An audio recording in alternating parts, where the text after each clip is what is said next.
Welcome to Doc's Lab and our third Master Series.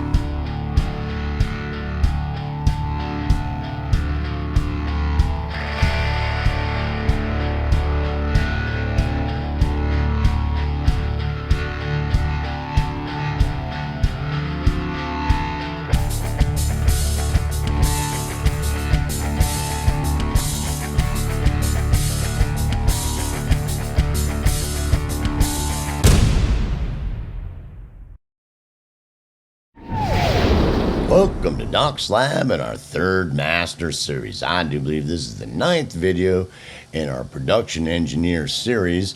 This is, I do believe, the 5th video on production tools. And this is the second video we're talking about DAWs. So let's just jump right back into it and talk about our D.A.Ws and their role and importance. Okay, the next biggest thing that we love about our DAWs is that we can check our performance abilities. So what that basically means is that when we're doing our rough drafts there, and we're getting ready to actually do the actual captures to get good captures, that it is of unbelievable value to be able to record yourself and critique it so that you can work on your performances, whether you're working on any aspect of your performance, that you can sit there and record it and record it and record it as you practice to really get really good captures. You've got your sheet music to look at and you got your theory that you've worked it out and everything's good to go, but really to work out your performances, because sometimes it looks great on paper, it feels good in your mind, you've done a rough draft, but when you really go do that song, and then I want to be free, I don't know, whatever, it's like working out the performance of it is of unbelievable value, because you can sit down and then microanalyze every little thing. What was I doing there on my vocal? What was I doing right at that moment? What's happening there? What am I doing? It may sound like over analysis, but it really isn't, because you will start to see that every moment of time, no matter what you're doing, especially with vocals, especially with vocals, well, I should say with everything, because it's just true, that it helps you to microanalyze it. So you can really sit in there and go, how many of you can actually hear your voice in your head when you're practicing? But you record it and you get a pretty good understanding. And then when I go to sing that, when I'm playing that thing, it sounds good to me when I'm playing it, then you record it. Yeah, I don't know if I need some help. And then you start working at it. Does that make sense? To really help you to practice your performances so you get really good captures of the great things that you've worked out. There is of monumental value that you should take into consideration, because it is huge that you can sit there and record it and microanalyze everything down to a gnat's butt.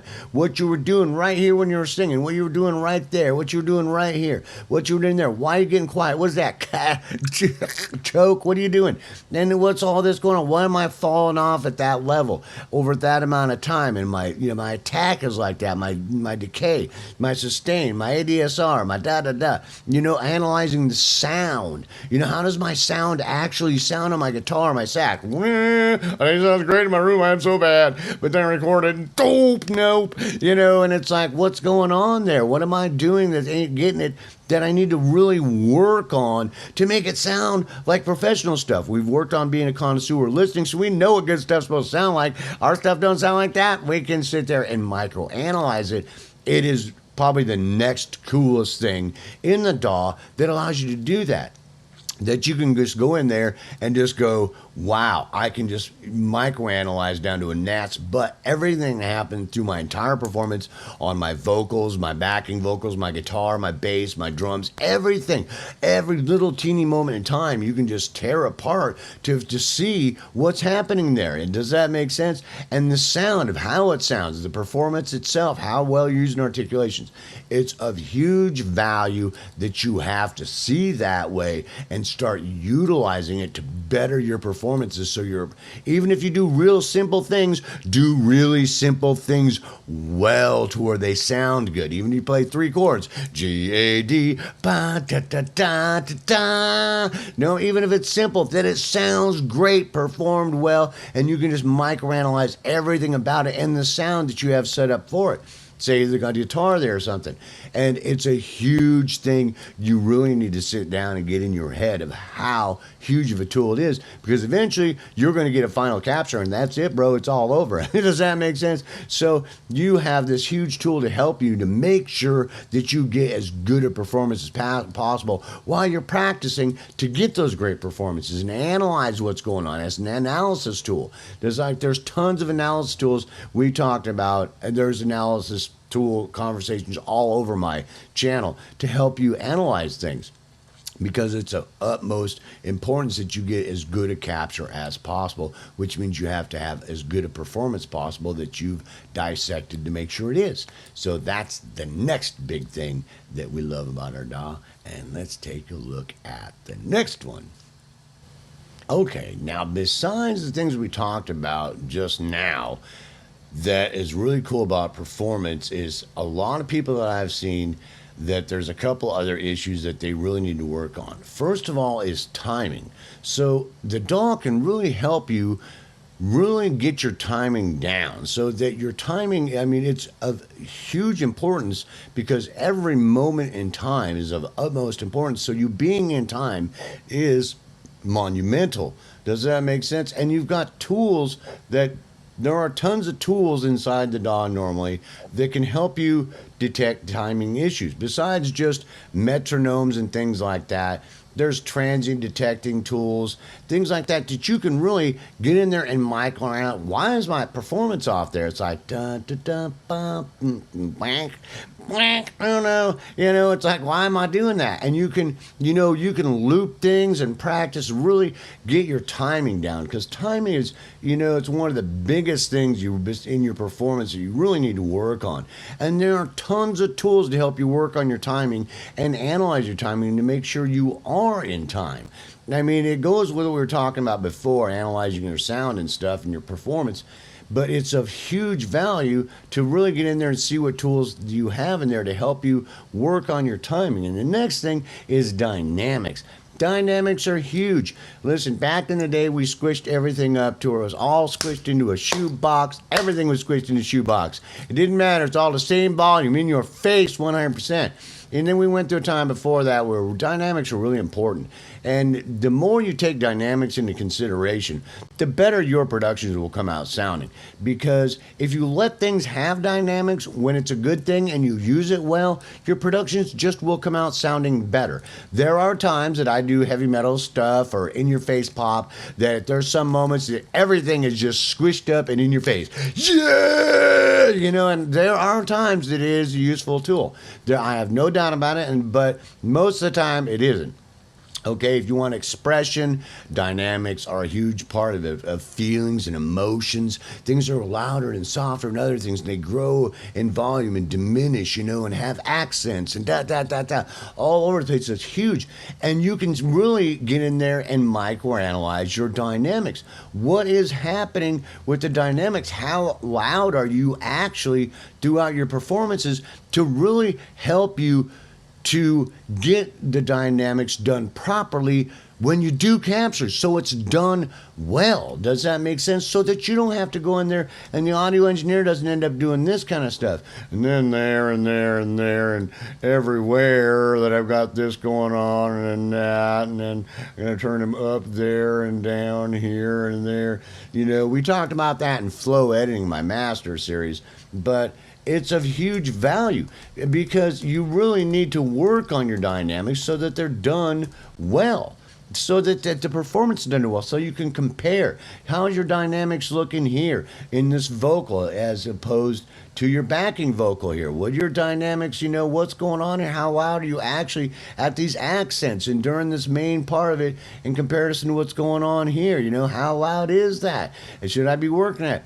Because the better you really analyze your dynamics, the better your performance is going to, better things are going to work together, because you get in there and you don't really think about it, but your bass is really, the dynamics aren't uniform. This one's soft, this one's loud. I mean, this one's really quiet, this one's hugely loud, or it's loud or it's not supposed to be. In this section, it should be much louder, you know, and this section, it should be quieter. And you're going to have to get in there and mess with it rather than it just being done well. Does that make sense? And if you got a whole lot of instruments going on, having to mess with it too much, the more processing and editing you do, the better chance you're screwing up stuff, right? So you don't want that. Plus, you want to be able to feel that much better. So you work, and it really helps you work on your dynamic performances, because it's of huge value.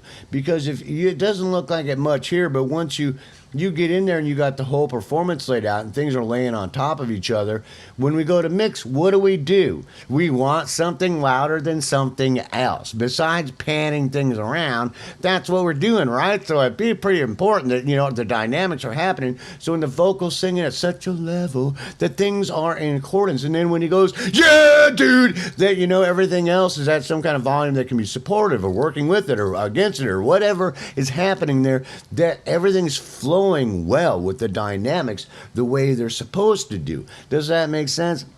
And it's of monumental importance to get that through your head, because it's a huge tool to help you really see that and work on your dynamics, so that you can really get in there and go, well, when I do my performance here, I really need to see that I'm getting loud there, I'm getting too quiet there, I'm getting loud here on that accent, I'm too quiet, you know, my cut needs to get cut out, you know. And it's, you know, it really helps you. And you can go in there and go, and what's that look like with the guitar when it dies out? And you start looking at all the aspects of it working together also. The ADSRs, when you're doing sustain, the attacks and releases, and on and on and on and on, as far as the dynamic value of them, so that when you get in there, your performance can come out way better. And when you start trying to put things together, you're not going, oh, well, you know, it would be much better if we just squished everything. You know, if I just squished everything in here in the vocal to about that loud, and then did the same thing with the guitar right there, then I could just pull the guitar's volume down a little bit underneath that one. Oh, I don't know. That's not really a good way to go about trying to mix, right? So, you know, you have to, you know, the performance is really going to dictate. And there are issues at times that we do that, you know, put some compression here or there and things like that, or, you know, compress a lot sometimes. But a lot of times we don't, you know, we want the performances to be great so that they go together really well. So the vocal is a little bit louder than the bass and drums are a little bit louder than that thing, or the synth's a little bit quieter than that. Or the guitar, when it's at a bang, you know, at that break, it's loud. It's the way it is, and it's quiet back in there, and it's building up a little bit there, and it's getting a little louder in the chorus, it's building up, it's going down a little bit. Well, the vocal's a little bit louder, and then the da-da, and it's huge. It's a huge thing, because the more you're working on it, the better your mix is going to come out, and the better your songs come out, because dynamics are huge. So it really helps you to see that, and there are huge tools in here to help you visualize your dynamics so that you really work on your performances to get your dynamics done well, so things fit together well. Things are loud where they're supposed to be. Things are quiet where they're supposed to be. Things are rising and falling where they're supposed to be. Things are, you know, doing these things together so that it works well together, all moments in time throughout the production. To have to do as little editing as possible, or you start bricking stuff, you know. There's no way to fix that. Switch the heck out of it, and then, you know, does that make sense? Because I've done that a few times, trust me. And there's some productions I actually do that. Some heavy metal productions, I squish the heck out of everything, and I make the guitars, you know, a little bit louder than the bass. But it's that's it, bro, and it sounds awesome, dude. But for that type of production, you know, not everything, right? So it's huge tool. So that's the next big thing to really help you work on your dynamics, because of how important they are to have a really good capture that you can mix really well. So let's take a look at the next thing we love in our DAWs. Okay, the next thing we want to talk about is effects. Effects are huge. So familiarizing yourself with the effects that are available, and there's tons of them that can warp audio or enhance it or make it do things all over the place. Effects are huge. Familiarizing yourself with the effects, what you can do to audio, because sometimes it can much dictate what you're doing. You add effects to any instrument or vocal or anything like that, it can change the whole production of what kind of complement of instruments you do, what the arrangement is, what the composition itself is. So you really want to take that into consideration. The effects are huge and something you want to look into and get familiar with, because they can very much be a huge tool as a producer. The next thing I wanted to talk about is MIDI input. As composers, now this one is called Midic, and it's MIDI input. So I can plug my guitar into it, I can run my microphone into it, and I can sing into it, and it'll do the notes on it. So it'll put the vocals on the track, and I can run that into a MIDI instrument like a synthesizer or anything to have it put MIDI notes in the timeline. So not only am I playing along, but it'll also write it out. And you can use a standalone version of something like this to work with your notation software, to where you can actually sing the notes into the microphone, into the MIDI input, and it'll run it into the composition software, which is really cool for composing. While you're noodling around, you got an idea in your head, or you got your saxophone, you mic it and run it into the MIDI, and it puts it on your notation software, or it puts the music on the track a little bit and MIDI notes that are associated with it, so you have a rough idea of what's going on there, so you can work with other instruments. It's a huge tool as producers and composers to help us produce. So it's a really cool thing that I definitely recommend. The next thing I wanted to talk about is other instruments. There are tons of other instruments. Cheap ones, like this one's Addictive Keys. The better you get, the more good stuff or better stuff you're going to buy. But there's tons of them out there. And you can get the basic ideas down to what you're doing, and you can buy better stuff as you're able, but most of them are pretty good now. Does that make sense? And there's tons of instruments, so you can experiment with tons of different instruments and have whole libraries of instruments just in the DAW to work with as producers, which is unbelievably beautiful, because it's like you can have like a huge studio at MGM right in your DAW. And the next thing is like percussion instruments. Percussion instruments, tons of percussion instruments, like we talked about regular instruments. Normal drum sets, Latin percussion, any kind of percussion you want, you can come up with a VST, and most of them are pretty good. And if you got a little bit of idea of how to sound sculpt, you can make them sound. Most of mine, you ain't gonna tell the difference between the sitar I'm using or any of the percussion instruments from the real thing. No way. No. I mean, you'll never be able to tell the difference. But they're huge tools to familiarize yourself with, be able to experiment with, get rough drafts out, to where you can take stuff to the engineer when you actually go to the studio or when you actually record, so you got a pretty good idea of what you're working with. And sometimes you can just finish the production with them if you use them properly and edit them well. The next thing we want to talk about is synthesizers themselves. Things like sample synths. Sample synths are huge. You can get huge font libraries to make any kind of instrument, sound, percussion thing, whatever you want. And a lot of them have a lot of editing abilities inside of them. And like this one here actually has an editor for the sound font, so I can actually edit the sound fonts the way I want and create my own sound fonts, which is really cool as a producer. And we get into things like sample synths. Sample synths are so cool because we can sample anything, put it in there, edit it a little bit, and we've got that all across our keyboards to do whatever we want. And we can add articulations, do it, da da da da da da da da da. We can edit it later after we get it done. They're huge production tools. And lastly, actual synths. This is a whole new realm because you can build entire creations of sounds, soundscapes. I mean, off the wall stuff. Besides more, contained stuff that's more background wash or ambient sounds and things like that to help our production sound fuller, thicker, fatter. Well, there's more going on than there actually is. They're huge tools for us to utilize as producers because these tools can change our entire productions and our train of thought of where we're going utilizing them. not only can they can take over the production, but also they can be great as background and ambient sound and all kinds of uses for them. They are wonderful tools we want to get used to. And combining them, I have this thing called multi-instrument in my studio that I can combine 10 synthesizers, 20 synthesizers here, and create all kinds of stuff going on. Wild stuff from the beginning to end.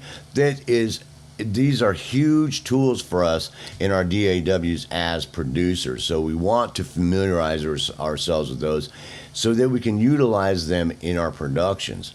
So I certainly hope you enjoyed this next video on DAWs, their role and importance. And I just wanted to look at some of the most important things that us as production engineers will utilize in our DAWs before we start trying to hand stuff off to our audio engineers, which some of you are going to be both. So I've got lots of videos on my channel about becoming an audio engineer.